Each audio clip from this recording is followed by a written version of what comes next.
What's going on, everyone? Alex Glenn here. Today it's going to be kind of a quick, short little video. I'm going to start this video off by playing a full back, biceps, and abs routine that I did the other day. Hopefully you guys will enjoy that. And I'm going to finish this video off by going over my 5 biggest tips for dieting down and losing body fat. So hopefully you guys find this video very helpful. You can maybe take something from it. But if not, I can't really do anything about that. So stay tuned. Hope you enjoy this workout, and I'll see you in a little bit. All right, guys, welcome to the commentary section of the video. Today's workout is a back and tricep workout. Starting off the workout with my compounds working set. So I'm doing weighted pull-ups here. I'm doing a wider grip. And I'm doing these reverse pyramid style, just like you saw in my push workout. So I'm starting out with my heaviest set for anywhere from 3 to 5 reps to build strength. And now I'm going to work my way down in weight, but increase the reps to focus on more volume and muscular growth. So the first set you saw me do 5 reps of a 40-pound plate attached to me. Now I dropped the weight down at only 20 pounds, but I'm doing anywhere from 8 to 10 reps, trying to pull through my lats and limit the amount of work that my arms are doing. So now here is my last round of weighted pull-ups, and I finish off my last set of doing 3 mini sets of just as many body weight reps as I can get. I usually end up getting anywhere around 3 sets of 10 to 12 reps. So overall, I do at least over 50 reps worth of just pull-ups at the start of this workout. So I get a lot of blood flow to my back, to my lats, and it helps me build that width to my back. So now, after I finish my pull-ups, I'm moving on to some straight bar rows to help build thickness to my back. I'm doing anywhere from 3 sets of 8 to 12 reps. The pull-ups help me build width to my back. Now I'm going to hit my back from a different angle with rows to try and build more thickness to it. So now, after I'm done with the rows, I'm going to move on to my single arm unilateral work. I'm a huge fan lately of single arm cable pull downs. These really help isolate each side of my lats individually to help add on to more width of them.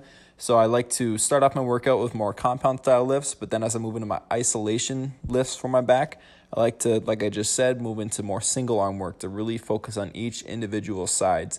Because I see many people, they tend to have a weaker side on their lats, or they like to pull more with one side.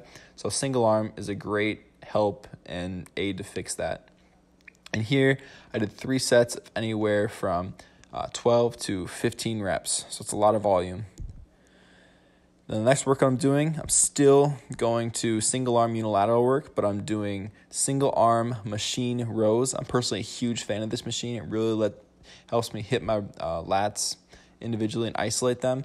So like you see with the vertical pulling motion, the pull downs, I'm trying to add more width to my back, but now I'm doing a rowing motion. So it's horizontal, and the goal here is to try and add more thickness to my back again. But they're unilateral, so we're going to focus on each side individually. I like to really take my reps slow and controlled and feel that pump, feel the muscle contract. So now, after this, we're moving on to our rear delts. And I know these technically aren't part of the lats or my back, but your rear delts are on the back side, and they are kind of a pulling motion, and you already hit them a lot during a back workout. So I like to include rear delts in my pull days as well. So over here, we're doing 3 sets of anywhere from 12 to 15 reps of rope face pulls. I'm a really big fan of this workout exercise for the rear delts. Get a nice squeeze in the back, and you really feel a good pump. So now we're done with all of our back work, and we're going to move on to triceps. So like I said, in my push workout, I like to train biceps because you don't really target your biceps at all during a push workout. And you use your biceps a lot in a pull workout. So I like to do triceps on my pull days. And here I'm starting out with an overhead motion of 3 sets of 10 to 12 reps.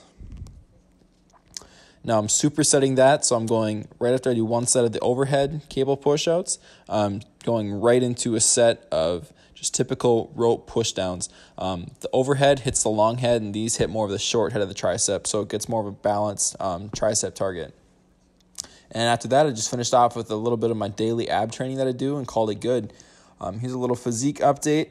I woke up about 2 pounds heavier this day. Just my weight fluctuates here and there. So I was looking pretty full. My muscles actually look pretty full, relatively lean. But we're starting to make some progress on this little lean down phase. So it's going pretty good so far. Yeah, so that's all we got for the workout today. So hope you guys enjoyed. Okay, so I hope you enjoyed that workout commentary, took something from that workout. Yeah, so we're back here now. I'm going to address just kind of like an overall topic when it comes to fat loss or leaning down before I get into these tips. And just so you know, without this right here, these tips are going to be absolutely useless. So I'm going to address this real quick. So if you're trying to diet down or lose body fat, the number one thing you need to do, this isn't the tip, this is just a given when trying to lose fat, is you need to be in a calorie deficit. So what that means is you need to be consuming less calories than your body burns in a day. It doesn't matter if you're eating the healthiest food on the planet, if you're still eating more food than your body burns in a day, you won't lose any weight at all, you'll just gain weight. So before I get into these tips, know that you must be in a calorie deficit. It's the cold hard truth about it. It doesn't matter how healthy you eat or how healthy you are as a person, calorie deficit. Okay, so tip number 1. This by far is the biggest tip I have, and not everyone does it. It's kind of a burden at first, but this will go so far and help you out so much. I personally do this every day, and that tip is to be tracking your calories and macros. This is so simple, but it will be so helpful. The reason I say you need to track your calories and macros is so you know. If you don't track your calories and macros, you'll never know for sure. Most people, when they try to diet down and they don't track, they'll say, hey, I'll just eat as little food as I possibly can. And you know, initially they might see some results because they're basically starving themselves and not eating food, but what happens is you're eventually going to hit a plateau. And being that you're already so restrictive, how are you going to pull even more from that restricted diet to therefore continue losing weight? So by tracking your macros, it's simple. You can use something like MyFitnessPal or a simple calorie counting app. Just scan whatever you're eating or enter in whatever you're eating, and you'll know exactly where you are. That way you can know exactly how many calories and macros you need to consume in order to be in a calorie deficit, and you can play around to find out where your maintenance is and know exactly where you are. I always get asked, how do you know exactly how much to eat? How do you know how much protein your body needs? How do you know how many carbs you need or fat you need? I can't answer that for one person because everyone is different. So by tracking, you can play around to see what works for you. Maybe you think you're eating in a deficit, but in reality you're eating in a huge surplus and you're not losing weight at all. So by tracking, you can see. At least do this for a few months at a time. That way you can just get a good picture in your head. Personally, I do this every day just because I like knowing exactly what I'm eating. So tip number 1, track your food. It will help you so much. Okay, so now it's time for tip number 2. And it kind of goes hand in hand with tip number 1. Actually, it does go hand in hand with tip number 1. But tip number 2 is invest in a food scale so you can weigh your food. That way it's gonna help you track your food. Food scales, this is literally 10, 15 bucks at any kind of Walmart, Target, or you can get it on Amazon for even cheaper probably. But what a food scale does is it allows you to weigh out things such as your meats, your forms of carbs, so you can weigh out pasta, or literally anything, cereal, or anything that has a nutrition label on it, you can weigh it out and be completely accurate with what that label on the package says. People, they oftentimes like to guesstimate with, let's say, chicken breast, for an example. You get a chicken breast, it'll say, oh, a serving of chicken breast is 110 calories for 4 ounces. So they get a chicken breast and they're like, how do I know exactly if this is 4 ounces or not? A food scale will tell you that. People don't like to use food scales because they think it takes too much extra time. But literally, just set your food scale on the counter, turn it on, and it takes 2 seconds more to set your food on a scale, look at how much it weighs, than it does to just set it in the counter.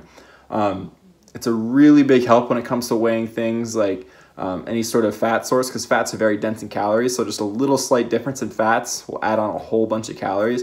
So it really helps to be accurate with things like a food scale, or if you're pouring something like cereal, serving says a cereal might say like a cup of cereal. Well, you may think of a cup of cereal as this big, but in reality it may be something that's even smaller, more restricted. So if you have a scale, you can be exact.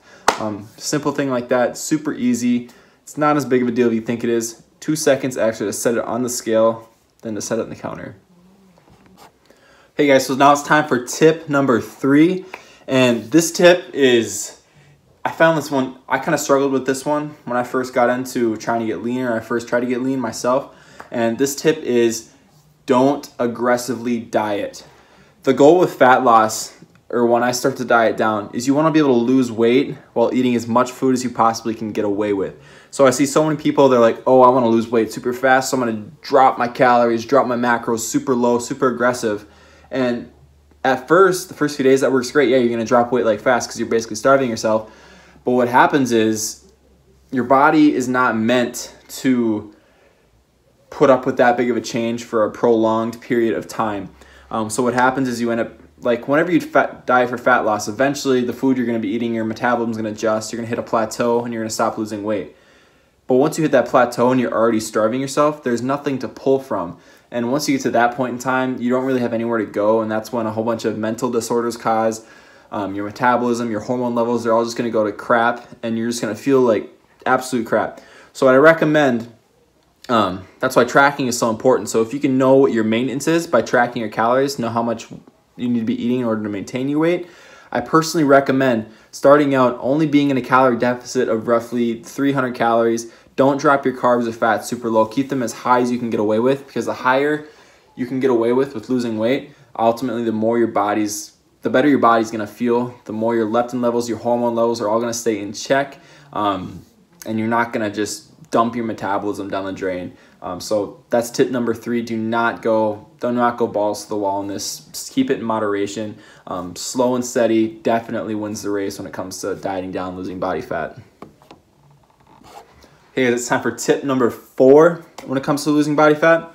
And this is to eat really filling foods. Consider volume when you eat foods. So when I say volume, I mean it's pretty straightforward. Lots of volume of food for very low calorie. When you hear things like calorie dense foods, you think of things like sugary or sweets or desserts or any type of oil or sauce. So I want you to try and limit the amount of sauces you have, limit the amount of oils you use, limit the amount of sugary, sweet things, because those things are going to be they're not filling, they're very dense, and they're very high calorie usually.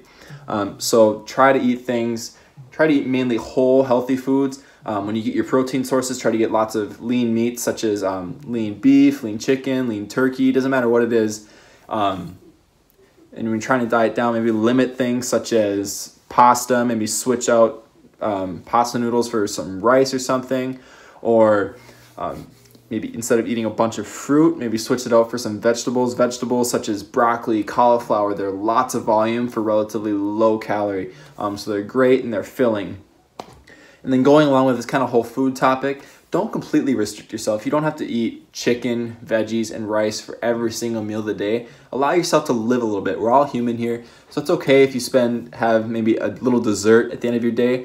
We want to preach balance here, and we want to still enjoy our diet. If you can't enjoy your diet, you're never going to see any kind of results that you want. So you have to enjoy it, but still keep in mind that you need to be eating lots of volume when you eat whole nutritious foods, but still maybe save some calories for later on in the day, and you can have a bowl of protein ice cream, or have a piece of chocolate or something to keep you at least human and satisfied. We don't want to be slaves to our diet. So that's tip number 4. Hey guys, it's time for tip number 5 now. And honestly, I could argue in a bunch more tips or anything like that, but these are just my top 5 most important things that I would say.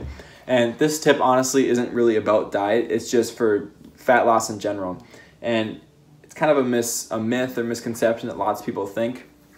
And that is, so when you're trying to lose fat, nothing in your training and working out will change compared to when you're trying to build muscle. You still want to be lifting heavy, hard weights, and you don't want to completely switch everything out for cardio. I see so many people, they're like, oh yeah, I'm going to do cardio every day, I'm going to go for runs and everything. And you might be burning calories, you might be losing weight, but neglecting to continue to train heavy and lift as much weights as you were when you're building muscle, you're ultimately just going to lose your muscle. All running does and cardio does is it burns calories, and therefore if you're going to lose weight by just doing cardio, you're just ultimately going to shrink yourself. You're not going to change your body composition at all. What changes your body composition, allows your muscles to look full and you look more muscular, is your weight training. So I see so many people, they do, oh yeah, I do 2 hours of cardio every day, I'm losing weight, but the sad hard truth about that is they don't look any better. They just look like what they looked before, but just in a slightly smaller version. They're not going to change their skin flab or anything like that. They're not going to gain any more muscle. So you need to continue to lift weights hard and heavy. And as long as your diet's fine, you're eating enough protein, you're still going to maintain your muscles. And that's how you start to look really good when you diet down, is by lifting heavy, hard weights. I only recommend adding in cardio is when you are already eating relatively low calories and you don't want to pull any more from your food. So you could do a few hundred calories in cardio instead of taking away a few hundred calories of food. That's when cardio is a tool.